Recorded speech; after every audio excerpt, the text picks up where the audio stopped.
subscribe and press bell icon for latest notification. Hello भाई, नमस्कार दोस्तों, कैसे हो आप सब। स्वागत है आप सबका आपके अपने YouTube चैनल स्टे फॉरवर्ड में। तो हम लोग कौन सा टॉपिक डिस्कस कर रहे थे? Profit and loss. ठीक है, प्रॉफिट एंड लॉस डिस्कस कर रहे हैं। 2 क्लासें हो चुकी हैं। मैंने आपको पिछली क्लास में लगभग 8-10 क्वेश्चन कराए थे। आज जो क्वेश्चन लेके आए वो थोड़ा सा अच्छे लेवल के हैं। सारे के सारे क्वेश्चन जो है प्रीवियस ईयर एग्जाम के हैं। ठीक है, ज्यादातर क्वेश्चन एसएससी के हैं। जो आजकल अगर रेलवे थोड़ा सा अच्छे क्वेश्चन बनाएगा तो वहीं से उठाएगा पैटर्न अच्छे। ठीक है, तो सारे एसएससी के 10+2 के भी हैं, एमटीएस के भी हैं, सीजीएल के भी हैं और अदर एग्जाम्स के भी हैं। ठीक है, तो आज हम लोग थोड़ा सा अच्छे लेवल के क्वेश्चन करने वाले हैं। ठीक है, और कॉन्सेप्ट तो मैंने आपको सब बता दिए। बाकी जो भी अगर कॉन्सेप्ट बीच बीच में जैसे जो भी कॉन्सेप्ट आता जाएगा तो मैं आपको यहीं पे डिस्कस करता जाऊंगा। ठीक है, चलिए स्टार्ट करते हैं हम लोग पहले क्वेश्चन से। पहला क्वेश्चन आपकी स्क्रीन पर है, सॉल्व कीजिए। पहला क्वेश्चन है जो ये एमटीएस के एग्जाम का है। ठीक है, ये एमटीएस के लेटेस्ट एग्जाम का, और मैं वही क्वेश्चन लेके आया हूं जिनकी लैंग्वेज अच्छी है, थोड़ा सा जिनको आपको सोचना पड़ेगी हाँ इसको करना कैसे है, वही क्वेश्चन लेके आए। चलिए करिए पहला क्वेश्चन।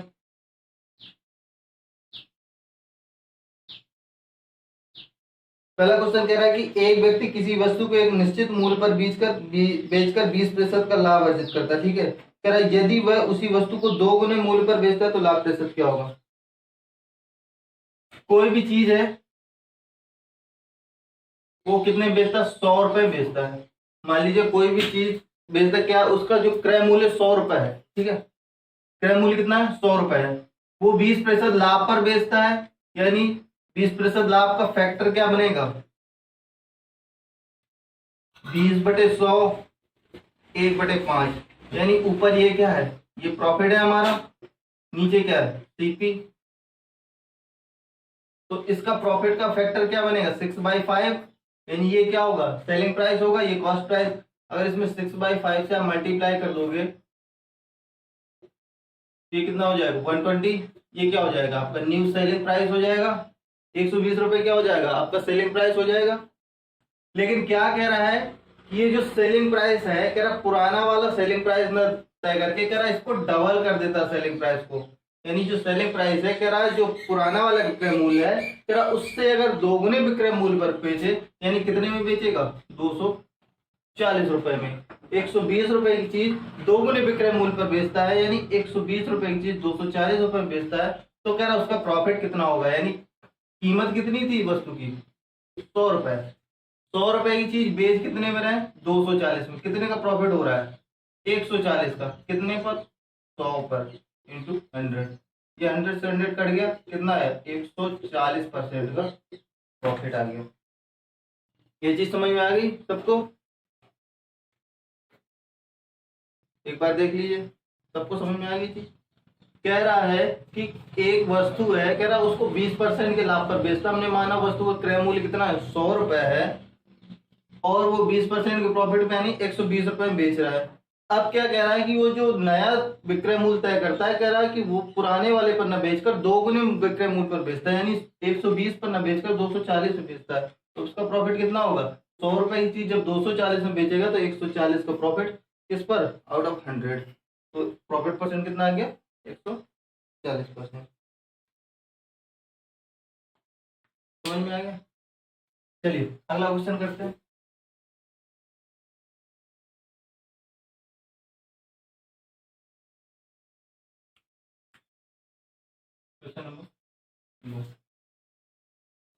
कह रहा है यदि हानि 20% हो तो विक्रय मूल्य के किस भिन्न से गुणा किया जाए कि क्रय मूल्य प्राप्त हो सके।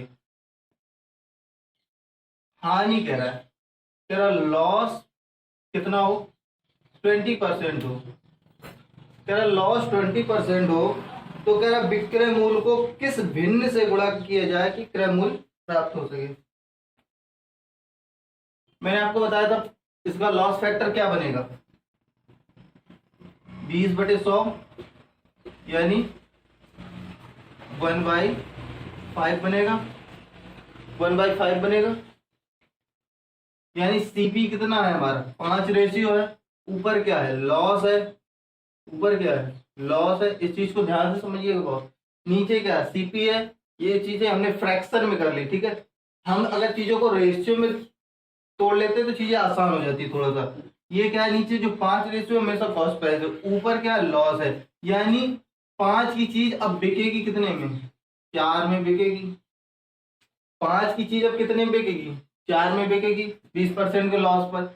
अब क्या रहा है, कह रहा है कि किस फ्रैक्शन से इसको गुणा किया जाए, किस फ्रैक्शन से गुणा किया जाए कि हमारी चीज पुनः वापस आ जाए।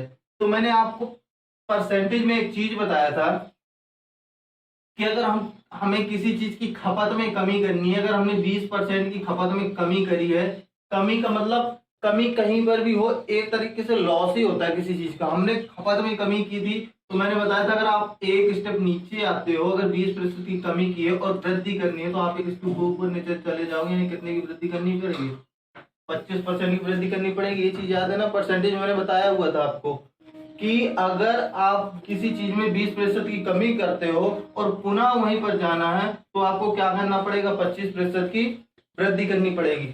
यानी अगर आप यहां से देखो तो 25% की वृद्धि का फैक्टर क्या बन जाएगा, 25/100। ये क्या बन जाएगा, 25 25 चौको 100। यानी 4 की चीज 1 के प्रॉफिट के साथ, ये क्या है आपका प्रॉफिट है, ये क्या है सीपी है। यानी अब फैक्टर इसका क्या बनेगा, 5/4।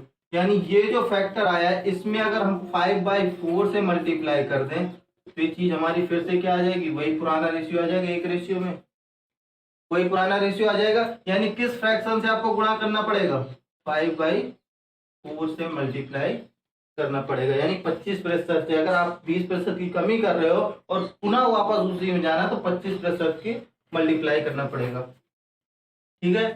तो यहाँ पे ये चीज कितने आ गई, 5/4 से आपको गुणा करना पड़ेगा। ये चीज समझ में आ गई ना। अगर आपको ऐसे नहीं समझ में आता है तो आप एक चीज दूसरे तरीके से कर सकते हो। कैसे, हमने मान ली कोई चीज 100 रुपए की है, ठीक है, 100 रुपए की है। 20% के अगर लॉस पर बेची जा रही है तो कितने में बेची जाएगी, 80 में बेची जाएगी। कितने में बेची जाएगी, 80 में बेची जाएगी। लेकिन अगर इसको पुनः हमें वापस ले जाना है, पुनः वापस ले जाना है, तो इसका क्या करना पड़ेगा, उल्टा गुणा करना पड़ेगा कि नहीं। अगर हम इस चीज को घटा के इतने में ले जा रहे हैं, तो अगर वापस ले जा रहे हैं तो इस फ्रैक्शन क्या करना पड़ेगा, उल्टा गुणा करना पड़ेगा। तो ये फिर से फिर कट जाएगा और इसको आप बनाओगे तो इसका फ्रैक्शन क्या बनेगा, 5/4 ही बनेगा। ये चीज समझ में आ गई, चाहे ऐसे कर लो चाहे फ्रैक्शन से कर लो। समझ में आ रहा आप लोगों को ये चीज। चलिए रफ करते हैं।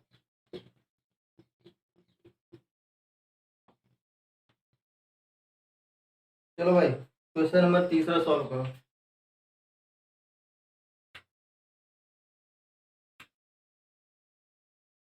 शुरू करें। क्या दिया है, कह रहा है एक मत 7130 रुपए में बेचा जाता है, ठीक है। कितने में बेचा जाता है, 7130 रुपए में बेचा जाता है। कह रहा है जिसे 15% लाभ का होता है। तो कह रहा है इस मद का लागत मूल्य बताइए। कितने लाभ पर, 15% लाभ पर। यानी जो 7130 रुपए है, 7130 रुपए, ये कितने पर है, 15% लाभ पर। यानी सेलिंग प्राइस किसका कितना है, इसका 115 रुपए। 100 रुपए कॉस्ट प्राइस होता है, प्लस का 15 रुपए, उसमें 15% आपका क्या हो गया, प्रॉफिट हो गया। तो ये चीज कितने की हो गई, 115% की। यानी ये 115 क्या है हमारा, क्योंकि 100 रुपए तो हमारा कॉस्ट प्राइस है, 15% उसमें प्रॉफिट जुड़ा हुआ है, तो चीज कितने की बिक रही है, 115% की। और जो 115% की चीज बिक रही है वो कितने की बिक रही है, 7130 रुपए की। तो कह रहा है इसका लागत मूल्य बताइए, यानी 100%। आप इसको 5 से काट लो, ये 23 बार कट जाएगा, ये कटेगा। हाँ, 5 × 5, 2 5 × 20, और ये 5 × 5,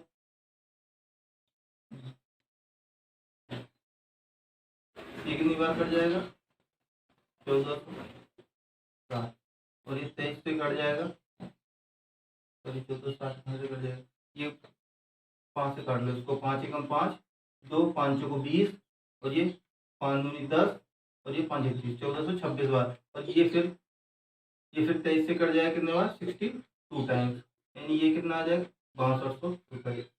कॉस्ट प्राइस आपका कितना आ जाएगा 6200 रुपये। ठीक है, 115, ये क्या सेलिंग प्राइस दिया और कॉस्ट प्राइस निकालना है, तो 115 से इसको डिवाइड कर देंगे, 100 से मल्टीप्लाई कर देंगे, कॉस्ट प्राइस कितना आ जाएगा आपका 6200 रुपये। ठीक है, समझ में आ गया ना कैसे करना है। ये क्या हुआ 3130 रुपये दिया हुआ है, कह रहा है ये 3130 रुपये में कोई चीज बेची जाती है 15% के प्रॉफिट पर, तो 115 से डिवाइड कर दिया और 100 से मल्टीप्लाई कर दिया। ठीक है, अगला क्वेश्चन करते हैं, क्वेश्चन नंबर 4।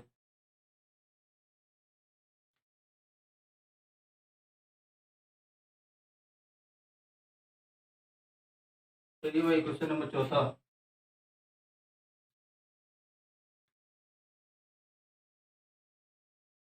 क्वेश्चन नंबर 4 क्या कह रहा है कि पुराने 2 व्हीलर के विक्रेता ने एक स्कूटर 46,000 रुपये में बेचा, उसे कुछ नुकसान हुआ। कह रहा है यदि इसे वह 58,000 रुपये में बेचा होता तो उसका लाभ उसके नुकसान का 2 गुना होता। तो कह रहा है स्कूटर का लागत मूल्य क्या था।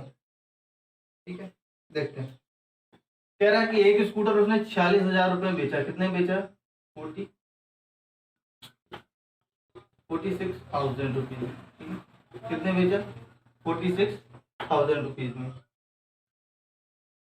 कह रहा है इसमें उसको कुछ नुकसान हुआ, हमें नहीं पता कितना नुकसान हुआ। ठीक है, कह रहा अगर यही स्कूटर 46,000 रुपये में ना बेचकर वो 58,000 रुपये में बेचता, कितने बेचता आपका 58,000 में बेचता, कितने बेचता 58,000 रुपये में बेचता। तो कह रहा है जो यहाँ पर कोई कीमत रही होगी, कह रहा है इस पे कुछ लॉस होता है। इसका मतलब कि ये जो हमारा जो कॉस्ट प्राइस रहा होगा, ये जो हमारा क्रय मूल्य रहा होगा, इसने 46,000 रुपये में जो चीज बेची है तो क्रय मूल्य से कम पर ही बेची होगी।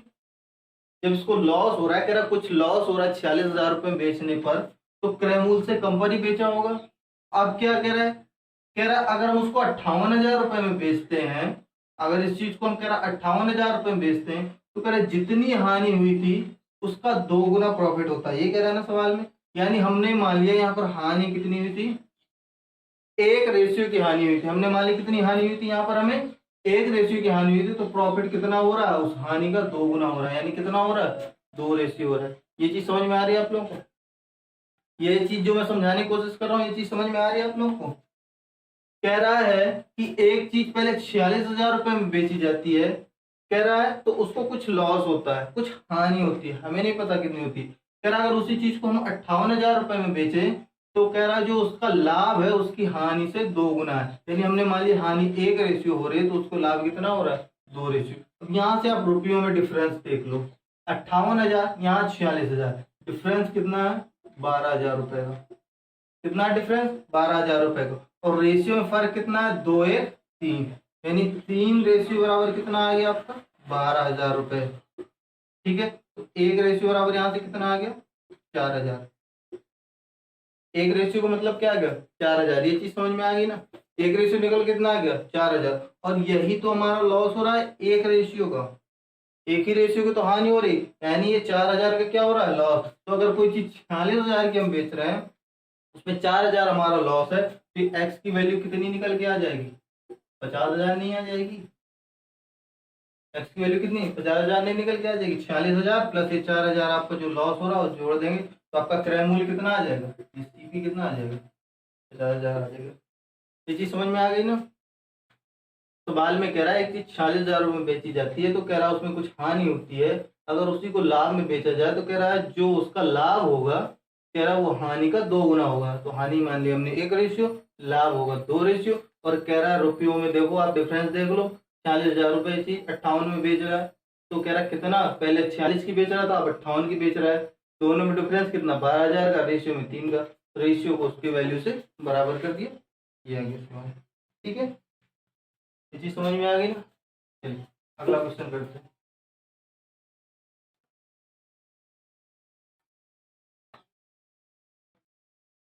चलिए क्वेश्चन नंबर 5 आपकी स्क्रीन पर है, कीजिए।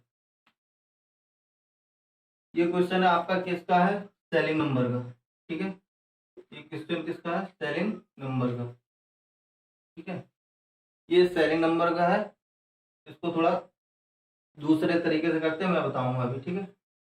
इस चीज में क्या है कि थोड़ा सा एक चीज रहती है सेलिंग नंबर वाले क्वेश्चन में, फर्क इतना रहता है कि जैसे हम लोग उसमें प्रॉफिट या लॉस किस पर निकालते हैं, प्रॉफिट या लॉस किस पर निकालते हैं हम लोग, प्रॉफिट या लॉस निकालते हैं सीपी पर, यानी कॉस्ट प्राइस। कॉस्ट प्राइस का मतलब आप कह सकते हो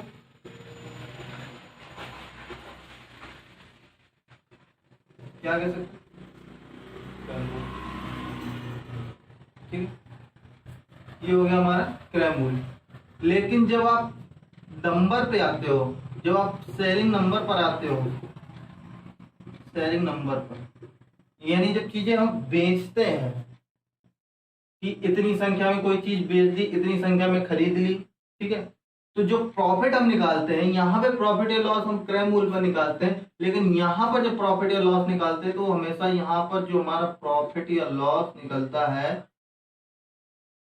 जो यहाँ पर प्रॉफिट या लॉस निकलता है, वो हमारी खरीदी गई वस्तुओं की संख्या पर नहीं, सेलिंग नंबर पर, जितनी संख्या हम बेचते हैं उस पर निकलता है, ठीक है। यहाँ पर हमारे खरीद मूल्य पर प्रॉफिट या लॉस निकलता है, यहाँ पर प्रॉफिट या लॉस निकलता है हम जितनी वस्तुएं बेचते हैं। फर्क इतना होता है, यहाँ पर पैसे में जो चीज हमने खरीदी है, अगर रुपयों में कोई चीज खरीद रहे हैं कि इतने रुपए खरीदी, इतने रुपए की बेची, तो जो हमारा प्रॉफिट निकलेगा वो हमारा खरीद मूल्य पर निकलेगा। लेकिन यहाँ पर प्रॉफिट या लॉस किस पर निकलता है, जो जितनी वस्तुएं हमने बेची है, हमेशा बेची गई वस्तुएं पर प्रॉफिट निकलता है, ठीक है। यहाँ पर दोनों में फर्क इतना रहता है। चलिए अब आते हैं क्वेश्चन पे। क्वेश्चन में क्या कह रहा है कि 25 आइटम की कीमत x आइटम बेचकर अर्जित की गई है। आइटम हमने क्या करा, तो क्वेश्चन क्या दिया हुआ, कह रहा 25 आइटम की कीमत x आइटम बेचकर अर्जित की गई आय के बराबर है। कह रहा x ज्ञात करें यदि लेन देन में प्राप्त हुआ लाभ 25% है। यानी प्रॉफिट हमें कितना हो रहा है, ये प्रॉफिट हो रहा है कितना हो रहा है 25%, ठीक है। वस्तुएं क्या कह रहा है कि 25 वस्तुओं की कीमत x आइटम बेचकर, यानी सेल हमने कितनी की है x, तो मैंने आपको बताया जो प्रॉफिट या लॉस निकलेगा कितने पर, सेलिंग नंबर पर, यानी जितनी सेल की है हमने, सेल कितनी की है x। ऊपर क्या आता है, जो हमने खरीदी है, यानी जो आइटम हमने खरीदे थे, कितने आइटम खरीदे थे 25 आइटम खरीदे थे, माइनस जितने आइटम हमने बेचे हैं, ठीक है। नीचे हमेशा जो आता है क्या आता है, सेलिंग आइटम आते हैं, जितने हम आइटम बेचते हैं। ऊपर क्या आता है, जो इतने आइटम हमने खरीदे थे, यानी 25 आइटम हमने खरीदे थे, 25 आइटम हमारे पास थे, और जितने आइटम हम बेचते हैं, कितने बेचते हैं x आइटम इंटू 100, ये क्या हो गया हमारा प्रॉफिट। और प्रॉफिट दिया कितना है 25% बराबर 25% का प्रॉफिट। इस 25 से आप इसको काट दो 4 बार, इसका अंदर मल्टीप्लाई हो जाएगा, तो 25 चौको 100 माइनस का 4x, और ये x इधर चला जाएगा तो क्या आ जाएगा ओनली x आ जाएगा, ठीक है। इधर 1 बचेगा ना, 1 टाइम 4 टाइम कटेगा। अब ये 4x इधर जाके क्या हो जाएगा 5x, तो ये 5x बराबर क्या आ गया 100, यहाँ से 5 से काट लो तो x का मान कितना आ गया 20 आइटम। यानी 25 आइटम खरीदे थे और 25 आइटम हम क्या कर रहे हैं, 20 आइटम बेच कर ही 25 आइटम के बराबर क्या कर रहे हैं प्रॉफिट कमा ले रहे हैं। यानी आइटम हमने खरीदे थे 25, बेच रहे हैं 20, यानी 5 आइटम का क्या हो रहा है हमें प्रॉफिट। तो यहाँ पर x जो होता है हमारा हमेशा क्या आता है सेलिंग नंबर आते हैं, जो हम लोग क्या करते हैं जो आइटम हम बेचते हैं। यहाँ पे क्या है x ही निकालना है, x को हम हमेशा बटे में रखते हैं, ठीक है। ये गलती मत कर देना कभी कि 25 आइटम खरीदे तो आप बटे में 25 रख दो, नहीं, यहाँ पर खरीदे वाले आइटम नहीं रखे जाते, यहाँ पर हम बटे में जो सेलिंग नंबर वाले सवाल आते हैं, जहां भी नंबरिंग आ जाएगी कि इतने आइटम खरीदे और इतने आइटम बेचे, तो हमेशा आप बटे में क्या रखोगे प्रॉफिट या लॉस हमेशा कहाँ से निकालोगे आप सेलिंग वाले नंबर से, जितने आइटम हम बेचते हैं। और ऊपर क्या होगा जो आइटम हमने खरीदे हैं और जो आइटम हमने बेचे हैं, इन दोनों का डिफरेंस होगा, ठीक है। ये चीज समझ में आ गई? सबको आ गया ना समझ में? अगला क्वेश्चन करते चलिए। अब आते क्वेश्चन नंबर 6।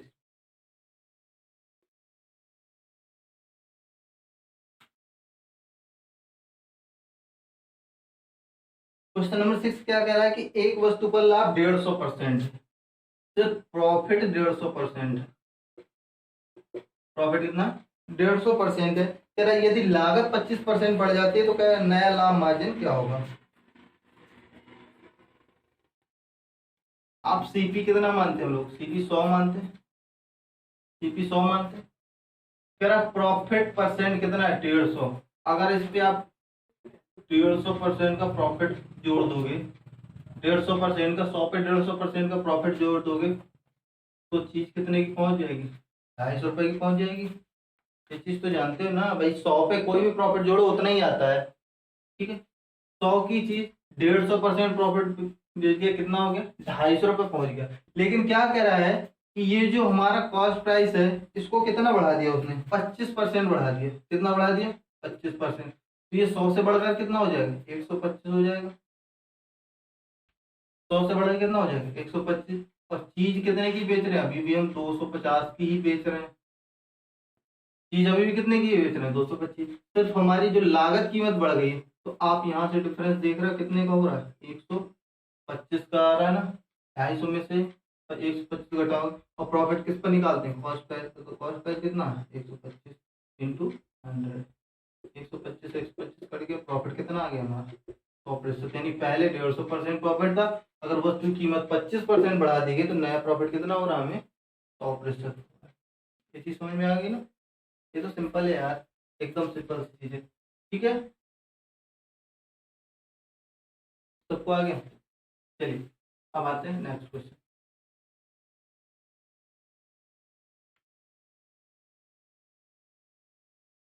Question number 7।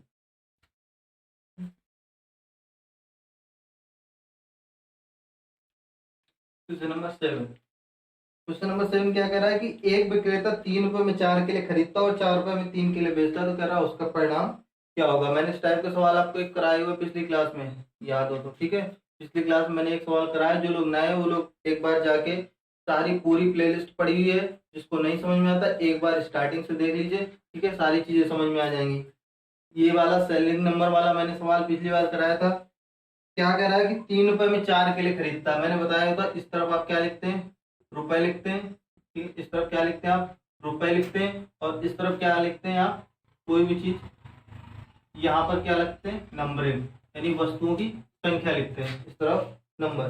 क्या कह रहा है? 3 रुपए में 4 केले खरीद रहा है। 3 रुपए में कितने केले खरीद रहा है? 4 केले खरीद रहा है। और कह रहा है 4 रुपए में फिर 3 केले बेच रहा है। 4 रुपए में क्या बेच रहा है? 3 केले बेच रहा है। इस तरफ हम लोग रुपए लिखते हैं, इस तरफ नंबर लिख लेते हैं। ठीक है, और इस सवाल में सबसे बड़ी खासियत क्या होती है कि जितनी चीज हमने खरीदी है उतनी ही हम बेचते हैं। यानी 4 खरीदी तो हम 4 ही बेचेंगे। तो कैसे करेंगे इनको बराबर? इसमें 3 का मल्टीप्लाई कर दिया हमने और इसमें 4 का मल्टीप्लाई कर दिया। ये दोनों देखो, ये भी 4 3 12, ये भी 4 3 12 हो गया। ठीक है, दोनों चीजें बराबर कर दी हमने। सेलिंग नंबर हमेशा इसमें क्या करते हैं? जितनी वस्तु हम खरीदते हैं उतनी ही बेचते हैं। जैसे 4 खरीदी है, 3 में 4 खरीदी तो हम 4 ही बेचेंगे, 3 नहीं बेचेंगे। इसको हम हमेशा इसको बराबर करते हैं। अब देखो, इस तरफ अगर 3 का मल्टीप्लाई किया तो इधर भी 3 का मल्टीप्लाई करेंगे। इस तरफ 4 का मल्टीप्लाई किया तो इधर भी 4 का मल्टीप्लाई करेंगे। ये चीज समझ में आ गई? ये कितना हो गया आपका? 9 हो गया। और ये कितना हो गया? 16 हो गया। ये क्या आ गया? रुपए। यानी 9 रुपए के हमने कितने केले खरीदे? 12 केले। और 16 रुपए के हम बेच रहे हैं 12 केले। ठीक है, यानी 9 रुपए दर्जन के हिसाब से खरीदे और 16 रुपए दर्जन के हिसाब से बेच दिए। यानी 9 की चीज बेच रहे हैं कितने पे? 16 पे। 7 का प्रॉफिट हो रहा है किस पर? 9 पर। 7/9। अब इसमें मत कंफ्यूज होना कि मैंने पिछले सवाल में बताया कि सेलिंग नंबर पे, क्योंकि आप ये नंबर है सेलिंग नंबर, यहाँ से नहीं आप प्रॉफिट या लॉस निकाल रहे हो। आप प्रॉफिट या लॉस कहाँ से निकाल रहे हो? इस तरफ से। ये क्या देखो, सारी चीजें यहाँ पर रुपए में, हम लोग यहाँ पे रुपए में सब चीजें कैलकुलेट कर रहे हैं। ये क्या रुपए निकाला है? तो ये देखो 9 रुपए खरीदे 16 रुपए के। यहाँ पे देखो 7 रुपए का प्रॉफिट है किस पर? 9 रुपए पर। यहाँ पर सेलिंग नंबर नहीं है, सेलिंग ये नंबरिंग इस तरफ लिखी हुई है। हम यहाँ पर प्रॉफिट किससे निकाल रहे हैं? पैसे से निकाल रहे हैं। तो ये देखो 7/9। आपको एक चीज मैंने बताई है, 1/9। 1/9 का फ्रैक्शन मैंने क्या बताया है? 11 सही 1/9 बताया कि नहीं बताया? 1/9 का फ्रैक्शन मैंने बताया आपको 11 से 1/9। ये कितना टाइम है, 7 टाइम है इसका। तो इसमें अगर 7 से मल्टीप्लाई कर दोगे तो ये क्या बन जाएगा, 11 सते 70 सही 7/9। ये बन जाएगा फ्रैक्शन, न्यू फ्रैक्शन, यानी यही कितना हो क्या हो गया हमारा, प्रॉफिट हो गया। आप इसी को लिख सकते हो तो 70.7%। ठीक है, जिसको फ्रैक्शन नहीं समझ में आता कि 7/9 को, तो इधर से ध्यान से देख लो। 1/9 कितना होता है, 11 सही 1/9, यानी इसमें क्या है देखो, ऊपर 7 का ही तो मल्टीप्लाई है, इसको हम क्या लिख सकते हैं, 7 को बाहर कॉमन लिख लेंगे, 1/9 लिख सकते हैं। 7 से अंदर मल्टीप्लाई, और ये क्या है, 7 की जगह हम ये रख देंगे, 7 का अंदर मल्टीप्लाई होगा जाएगा, तो यही चीज आ जाएगी। आप चाहो नहीं समझ में आ रहा, 7/9 लिखा हुआ है, इसमें 100 से मल्टीप्लाई कर लो, 100 से मल्टीप्लाई कर लो। जब इसको आप सॉल्व करोगे तो यही आ जाएगा 77 सही 7/9। ठीक है, यही चीज आ जाएगी। आपको समझ में आ गया ना, ये चीज आ गई ना। चलिए अगला करते हैं।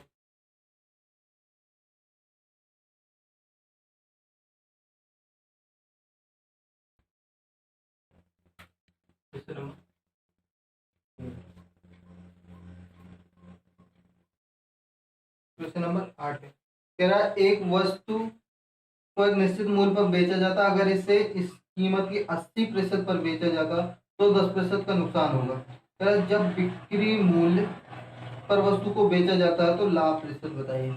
ये देखिए बहुत बेहतरीन क्वेश्चन है, 8वां नंबर। कीजिए, किसी से बनेगा 8वां नंबर सवाल, किसी से बनेगा? चलो मैं कराता हूँ, देखो ध्यान से देखना भाई, बिल्कुल ध्यान से देखना।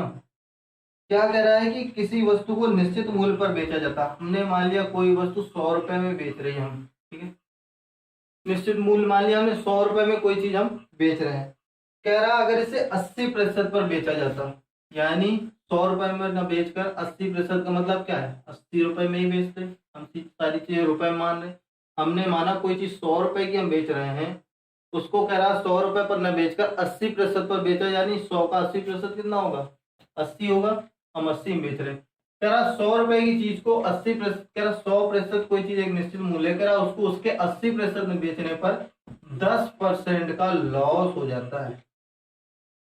क्या हो जाता है, 10% का लॉस हो जाता है। तो कह रहा है कि जब बिक्री मूल्य पर वस्तु को बेचा जाता है तो लाभ प्रतिशत, यानी बिक्री मूल्य यानी किसी वस्तु को जब 100 रुपए में ही बेचा जाएगा तो हमें प्रॉफिट कितने का होगा वो बताइए। एक चीज आप यहां ध्यान से देखो, ये जो 80 रुपए आया है आपका, ये जो 80 रुपए आया है, ये क्या कह रहा है, 10% लॉस हो रहा है। यानी 100 रुपए की चीज को अगर हम उसके 80% में बेच रहे हैं, यानी 100 रुपए की चीज को 80 में बेच रहे हैं, तो क्या कर रहा है, 10% का नुकसान हो रहा है। तो यानी ये जो 80 रुपए है वो 90% की वैल्यू नहीं है। ये चीज समझ गए ना। कह रहा है कि कोई एक बिक्री मूल्य तय किया जाता है, कह रहा उसके 80% में उस वस्तु को बेचा जाता है जब, तो कह रहा 10% का लॉस हो जाता है। यानी जो हम ये 80 रुपए में बेच रहे हैं वो क्या है, 90% की वैल्यू नहीं है, क्योंकि 10% का तो हमें लॉस ही हो जा रहा है। तो ये जो हम 80 रुपए में बेच रहे हैं वो किसकी कीमत है, 90% की। हम यहाँ से क्या निकाल लेंगे, कॉस्ट प्राइस। कॉस्ट प्राइस यानी 100 से मल्टीप्लाई कर दिया, 100 से मल्टीप्लाई कर दिया, इस पे इसके 100% से मल्टीप्लाई कर दिया, यानी इसकी क्या आ जाएगी, खरीद मूल्य आ जाएगा। ये क्या आ गया, 800/9। ये क्या निकल के आ गया, कॉस्ट प्राइस। ये क्या निकल के आ गया, कॉस्ट प्राइस निकल के आ गया। ठीक है, अब क्या कह रहा है कि कह रहा है उसी कीमत पर बेचे, यानी 100 रुपए में बेचे। चीज हमारी जो खरीदी हुई कितने की है, 80/800/9, 800/9 रुपए की ये कोई चीज हमने खरीदी, और बेच कितने की रहे हैं, 100 रुपए की बेच रहे हैं। इनका डिफरेंस कितना है, डिफरेंस निकाल लो आपका 100 माइनस का 800/9। ठीक है, ये 9 कहाँ जाएगा, इधर जाकर मल्टीप्लाई हो जाएगा। आप चाहो तो एलसीएम ले लो, क्योंकि क्या करते हो आप, 9 का एलसीएम लोगे, यहाँ बटे में क्या है 1 है, 1 से इसमें डिवाइड करोगे, 9 से मल्टीप्लाई होगा, क्या आ जाएगा 900। वही चीज है, आप डायरेक्ट क्रॉस मल्टीप्लाई भी कर सकते हो, 9 से यहाँ मल्टीप्लाई कर दोगे, माइनस 9 में 9 के जाए भाग जाएगा, क्या आ जाएगा 800। यानी यहाँ से कितना आ गया, 100/9। ये क्या आ गया आपका निकल के, प्रॉफिट निकल के आ गया ना। 100 रुपए में कोई चीज कह रहा है कि ये हमारा खरीद मूल्य है, कह रहा इस पर कोई कीमत तय की गई है, कह रहा इस पर इसको बेचना है, कह रहा इस पर बेचना है, तो कितने का प्रॉफिट होगा हमारा 100/9, यानी 100/9 का हमें प्रॉफिट हो रहा है। कितने पर हो रहा है? क्रय मूल्य पर। तो क्रय मूल्य कितना है हमारा 800/9 और इंटू 100। ये चीज समझ में आ गई? बस इसको सिर्फ सॉल्व करना है। आप जानते हो ये देखो इसका यहाँ पे मल्टीप्लाई होगा और ये चीज कहाँ पहुंच जाएगी? ऊपर पहुंच जाती है। ये चीज को चेंज करना जानते हो ना? जब 1 के बटे में दूसरा, दूसरे के बटे में तीसरा, तीसरे के बटे में चौथा, तो जो सबसे नीचे वाला वैल्यू होता है ये कहाँ पहुंच जाता है? ऊपर पहुंच जाता है सबसे, और ये वैल्यू यहीं पर रह जाती है। तो आप जानते हो जब ये ऊपर पहुंच जाएगा और ये बटे में, तो 9 और 9 दोनों आपस में क्या हो जाएंगे? कट जाएंगे। फिर क्या बचेगा आपका? ये बचेगा 100/800 इंटू 100। तो ये क्या, ये 2 जीरो से 2 जीरो कट जाएंगे। ये 100 क्या आपने मल्टीप्लाई किया परसेंट लगाने के लिए। अब अगर आप 100 को मल्टीप्लाई ना करो तो ये सिर्फ कितना वैल्यू लिखा हुआ है फ्रैक्शन में? 1/8 लिखा हुआ है। फ्रैक्शन में कितना लिखा हुआ है? 1/8 लिखा हुआ है। अगर आप 100 का मल्टीप्लाई कर दोगे तो ये क्या परसेंटेज लगाने के लिए। अगर आप वैल्यू डायरेक्ट जानते हो तो आपको 100 की मल्टीप्लाई करने की लिए जरूरत नहीं है। ये जो आपका 1/8 लिखा हुआ है इसको हम क्या लिख सकते हैं? 12.5%। क्या है? 1/8 की फ्रैक्शन वैल्यू जो 1/8 है उसका परसेंटेज में कितना होता है? 12.5% ही होता ना।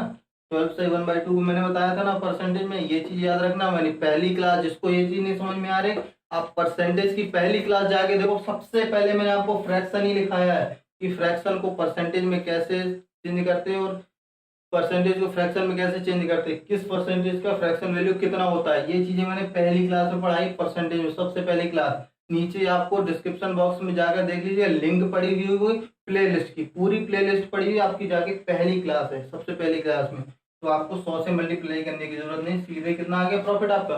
12.5%। आपको नहीं समझ में आ रहा तो आप 100 का मल्टीप्लाई भी कर लोगे तब भी यही आएगा 12.5%। ठीक है, ये चीज समझ में आ गई ना? ये सवाल आपको समझ में आ गया? इतना बड़ा मैं लिखता हूँ सिर्फ आप लोगों को समझाने के लिए। इतना बड़ा मैं सिर्फ आप लोगों को समझाने के लिए लिखता हूँ। नहीं समझ में आया एक बार फिर से देख लो, एक बार फिर से देख लो। सवाल में क्या कह रहा है कि किसी वस्तु का 100% कह रहा है, किसी वस्तु का कोई बिक्री मूल्य तय किया गया है, कह रहा उसको उसके 80% पर बेचते हैं, यानी 80% पर बेच रहे हैं। यानी हमने मान लिया 100 रुपए की चीज हम उसको 80 में बेच रहे हैं, तो कह रहा है उसको 10% का लॉस होता है। 10% का लॉस का मतलब चीज कितने की बिक रही है हमारी? 90% की निकल रही। इसको हम अगर 100% यानी इसका कॉस्ट प्राइस निकालेंगे तो क्या आ जाएगा? 800/9 आ जाएगा। ये क्या आ गया? Cost price. अब कह रहा है कि अगर किसी वस्तु को ये तो हमारा खरीद मूल्य है, कह रहा है लेकिन अब इस पर नहीं बेचना, पुराने प्राइस पर नहीं बेचना, कह रहा है उसको 100 रुपए में ही बेचना है, जो हमने बिक्री मूल्य तय किया था उसी पर बेचना है। तो आप देख लो यहाँ से जब इस पे बेचोगे, ये देखो 100 है और आप इसको इसका अगर भाग दोगे तो अगर आप यहाँ पे क्या देखते हो, अगर यहाँ पे आप 1 लिखे होते, 0 की जगह 9, तो 9 नहीं 81, अप्रोक्सीमेट 90 बार टाइम चला जाता, अप्रोक्सीमेट 90 टाइम चला जाता है। यानी 100 से तो छोटा ही है, लेकिन यहाँ पे 1 नहीं है, यहाँ पे 0 है, तो आप पूरा पूरा इसको डिवाइड नहीं कर सकते हो। तो आप क्या करोगे? 100 से इसको डिवाइड कर लोगे, अगर घटा लोगे तो क्या आ जाएगा? 100/9 और सीपी कितना है आपका? 800/9। बस इसको सॉल्व कर लो तो आपका कितना आ जाता? 12.5% का प्रॉफिट आ जाता है। ये चीज समझ में आ गई? चलिए अब आते हैं अगले क्वेश्चन पर।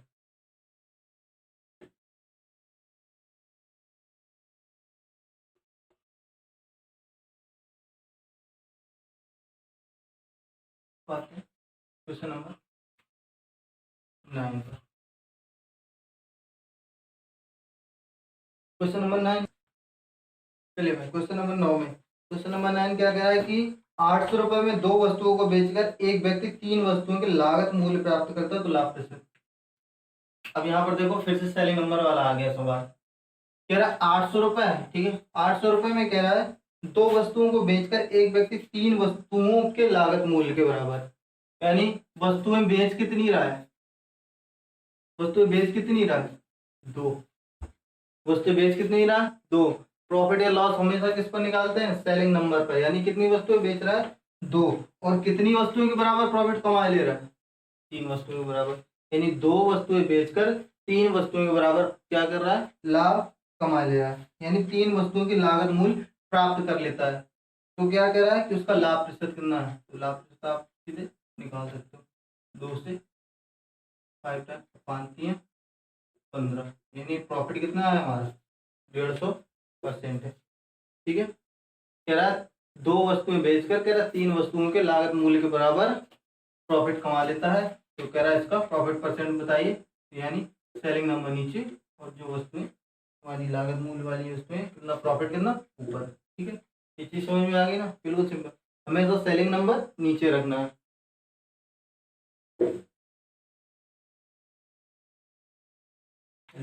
बात है क्वेश्चन नंबर 10 में, क्या कह रहा है कि जब कोई वस्तु 355 रुपए में बेची जाती है तो 21% की हानि होती है। कह रहा है 21% का लाभ अर्जित करने के लिए इसे कितने रुपए में बेचा जाना चाहिए, सॉरी 21 नहीं 29% है। ठीक है, 29%। कह रहा है 355 में कोई वस्तु बेची जाती है, कितने बेची जाती है, 355 रुपए में कोई वस्तु बेची जाती है, तो कह रहा 29% की हानि होती है, 29% की हानि होती है। 29% का क्या होता है, लॉस होता है। 355 रुपए में कोई चीज बेच रहे हैं, कह रहा 29% का लॉस होता है। इसका मतलब 100 में से आप अगर घटाओगे 29 तो कितना आ जाएगा, 71 आ जाएगा, 71% आ जाएगा। 71%, यानी ये जो चीज बेची जा रही है, ये जो चीज 355 रुपए में बेची जा रही है, वो 100% में ना बेचकर 29% के लॉस पर, यानी कितने में बेची जा रही है, 71% में बेची जा रही है। ये चीज समझ में आ रही है ना आप लोग को, चीज समझ रहे हो कैसे भाई, 355 रुपए में कोई चीज बेच रहे हैं, कह रहा है कि 29% के लॉस पर बेचे जा रहे हैं, यानी पूरे 100% में नहीं बेच रहे, 29% का लॉस, यानी चीज बेच कितने में रहे हम, 71% पे बेच रहे हैं। अब क्या कह रहा है कि उसको 21% का, यानी अब उसको लाभ चाहिए कितने का, 21% का, तो 100 प्लस 21 तो कितने का हो गया, 121, यानी 121 से क्या करेंगे हम यहाँ मल्टीप्लाई कर लेंगे। ये चीज समझ में आ गई, 121%, ये परसेंट से परसेंट करिए, 71 से कितनी बार कट जाएगा, 5 टाइम कट जाएगा, तो ये 12 25 60 और 5 एकम 5, यानी वस्तु जो है 121 रुपए, 121% की प्रॉफिट वो कितने में बेची जाएगी, 605 रुपए में बेची जाएगी। ठीक है, ये चीज समझ में आ गई ना। कह रहा है कि 355 में कोई वस्तु बेचता है 29% के लॉस पर, यानी वस्तु बेच कितने में रहा है, 71% में। भाई 29% कोई चीज हम कहते हैं कि एक चीज है हम 100 रुपए की बेच रहे हैं, लेकिन कह रहा है कि वो चीज जो 100 रुपए की बेच रहे हो उसका 100% वैल्यू नहीं है, उसका 50% वैल्यू है। तो वस्तु की ओरिजिनल कॉस्ट क्या होगी, हम जैसे कहते हैं एक चीज हम 100 रुपए की बेच रहे हैं, लेकिन इसकी कीमत 100 रुपए नहीं, ये इसकी कीमत कितनी है, 50% की कीमत है, यानी ये इसकी आधी कीमत है। तो ओरिजिनल वस्तु कितने की होगी, 200 रुपीज की होगी, यानी ये जो 100 रुपए वैल्यू है कितने की है, 50% की वैल्यू है। ये कितने की है, 50% की वैल्यू। अगर ओरिजिनल की वैल्यू निकालनी होगी तो क्या करेंगे, 100 से मल्टीप्लाई करेंगे, ये क्या हो जाएगा, 200 निकल के आ जाएगा। वही चीज इस सवाल में कह रहा है कि 355 रुपए में एक चीज बेची जाती है, कह रहा है उसमें 29% का लॉस है, यानी चीज बेची कितने में जा रही है, 71% में, 71% में बेची जा रही है। कह रहा है उसको 21% का लाभ है। हम यहाँ पे 100 से मल्टीप्लाई क्यों किया, क्योंकि हमने यहाँ पर वस्तु की वास्तविक कीमत निकाली है।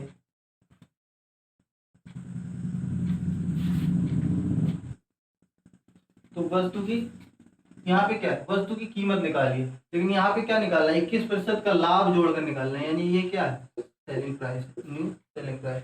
121 से मल्टीप्लाई कर देंगे। ये चीज समझ में आएगी।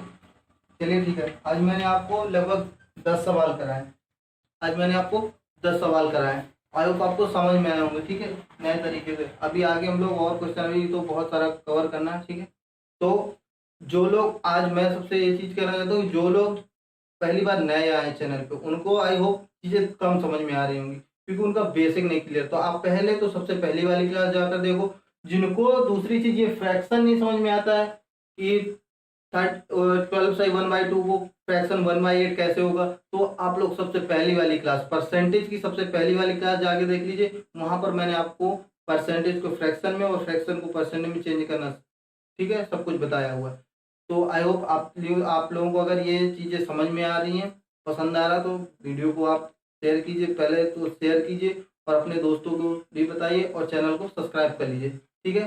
बाकी आपको जो भी अगर चीज़ें PDF चाहिए हो तो हमारा टेलीग्राम चैनल है जो आपका डिस्क्रिप्शन बॉक्स में पड़ा हुआ है, वहाँ से आप लिंक से जाके सारा PDF वगैरह वहाँ से डाउनलोड कर सकते हैं, ठीक है। तो आज के लिए इतना ही रखते हैं, आगे हम लोग नेक्स्ट क्लास में करेंगे। Thank you. हेलो भाई।